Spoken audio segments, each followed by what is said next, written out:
విజయ్ మాల్యా ఒకప్పుడు king of good టైమ్స్గా పిలువబడే వ్యక్తి. కింగ్ ఫిషర్స్ అనే బీర్ బ్రాండ్ని స్థాపించిన వ్యక్తి.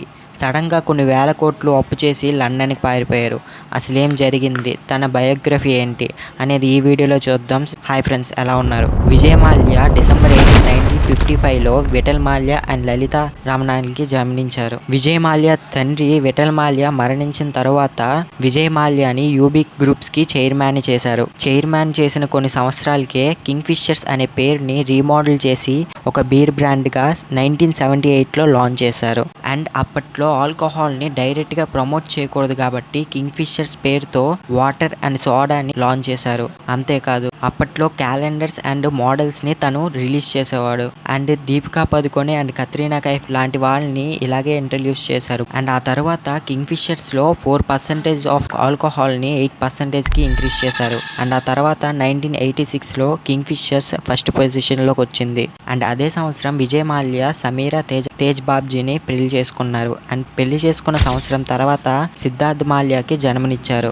అండ్ ఆ తర్వాత విజయ్ మాల్యా తన ఆల్కహాల్ బిజినెస్ ని హ్యాండిల్ చేయడం కోసం 2002లో కర్ణాటక నుంచి ఎంపీగా పోటీ చేశారు.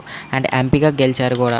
అండ్ ఆ తర్వాత విజయ్ మాల్యా ఎయిర్లైన్స్లో కూడా అడుగు పెడదామని ఆలోచించారు. సో దాంతో తన కొడుకు 18th బర్త్డే కింగ్ ఫిషర్స్ అనే పేరుతో ఎయిర్లైన్స్ క్రియేట్ చేసి గిఫ్ట్గా ఇద్దాం అనుకున్నారు. సో అనుకున్నట్టుగానే విజయ్ మాల్యా 2005లో కింగ్ ఫిషర్స్ అనే ఎయిర్లైన్స్ని స్టార్ట్ చేశారు. అప్పటి వరకు డొమెస్టిక్ ఎయిర్లైన్స్లో ఓన్లీ మ్యాగజైన్స్ మాత్రమే ఉండేవి. కానీ Vijay Mallya screens and rich ఫుడ్ని ప్రొవైడ్ చేసేవాడు. దాంతో కింగ్ ఫిషర్స్ అనే ఎయిర్లైన్స్కి మంచి పేరు అయితే వచ్చింది, కానీ ప్రాఫిట్స్ మాత్రం ఏమాత్రం రాలేదు. సో డొమెస్టిక్ ఎయిర్లైన్స్ని ఇంటర్నేషనల్ ఎయిర్లైన్స్గా మారిస్తే ప్రాఫిట్స్ వస్తాయని విజయ్ మాల్యా అనుకున్నాడు. కానీ అలా ఇంటర్నేషనల్గా మార్చాలంటే ఆ ఎయిర్లైన్స్కి 5 years ఎక్స్పీరియన్స్ ఉండాలి. సో అప్పట్లో ఎయిర్ డెక్కన్ అనే ఎయిర్లైన్స్ చీప్ టికెట్ ప్రైస్కే ఎయిర్లైన్స్ నడిపేది. అండ్ 5 years ఎక్స్పీరియన్స్ కూడా తనకుంది. సో విజయ్ మాల్యా అప్పట్లో ఎయిర్ డెక్కన్ అనే ఎయిర్లైన్స్ని కొని దాన్ని కింగ్ ఫిషర్స్గా మార్చారు. అండ్ అలా మార్చిన తర్వాత ఆ తర్వాత Vijay Mallya SBI and IDBI అనే బ్యాంకుల దగ్గర